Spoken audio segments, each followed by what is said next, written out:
Guys, അപ്പൊ ഇന്നലെ നമ്മുടെ വൈബ് മീരയുടെ ബർത്ത്ഡേയുടെ ബാക്കിയാണ് കേട്ടോ അത്.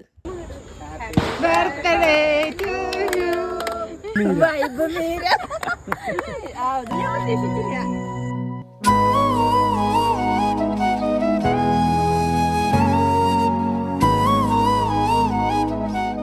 എല്ലാവർക്കും കേക്ക് വിരിച്ചു കൊടുക്കണതിന്റെ ഇടയിൽ നമുക്കും കിട്ടി. ആ പീസ് തിന്നു കഴിഞ്ഞപ്പോ അടുത്ത പീസ് എടുക്കാന്ന് വെച്ചപ്പോ കേക്കിന്റെ പെട്ടി മാത്രം ബാക്കി. അങ്ങനെ വീണ്ടും ജമ്മി. പക്ഷെ എന്റെ മൊത്ത ചമ്മലൊന്നും കാണുന്നില്ലല്ലോ. അതാണ് എന്റെ ഒരു കഴിവ്. ഞങ്ങളെല്ലാരും കൂട്ടിട്ട് തളിക്കുളത്തെ ഓഹോ ബീച്ചിലേക്കാണ് കേട്ടോ പോയത്. ഇരുട്ടത്ത് നിന്ന് കടൽ കണ്ടു. ചിന്നു കമ്മിറ്റഡ് ആയ പോലെ സ്റ്റോറി ഇടണം. അതിന് വേണ്ടിട്ട് മാമന്റെ കൈയും വെച്ചിട്ട് അവളെ ഒരു ഫോട്ടോ എടുക്കണത് അത്. ഗൈസ്, എനിക്ക് എന്റെ വീട്ടുകാരെ കൂടെ ഇങ്ങനെ കറങ്ങി നടക്കാൻ നല്ല ഇഷ്ടമാണ്. വീട്ടുകാരെല്ലാരും ഉണ്ടെങ്കിൽ പിന്നെ സെറ്റാ. അച്ഛന്റെ അമ്മയുടെ ഫാൻസ് അസ്വസ്ഥരാന്നറിയാൻ സാരില്ല. നമുക്ക് അവരെ അടുത്ത വീഡിയോയിൽ കൊണ്ടുവരാട്ടാ. എനിക്ക് ഫ്രണ്ട്സിനേക്കാളും കൂടുതൽ ഇങ്ങനെ കറങ്ങി നടക്കാൻ ഇഷ്ടം വീട്ടുകാരെ കൂടെ. അതെന്താന്ന് ചോദിച്ചാൽ എനിക്കറിയില്ല. നിങ്ങൾ ആരെങ്കിലും ഇതേപോലെ ഉണ്ടോ? ഉണ്ടെങ്കിൽ കമന്റ് ചെയ്യണേ. അങ്ങനെ കുറച്ചേരം ഈ ലൈറ്റിന്റെ താഴെയൊക്കെ നിന്ന് അങ്ങനെ ഒരു 10-10:30 ആയപ്പോഴത്തേക്കും ഞങ്ങളെല്ലാരും വീണ്ടും വണ്ടി കയറി.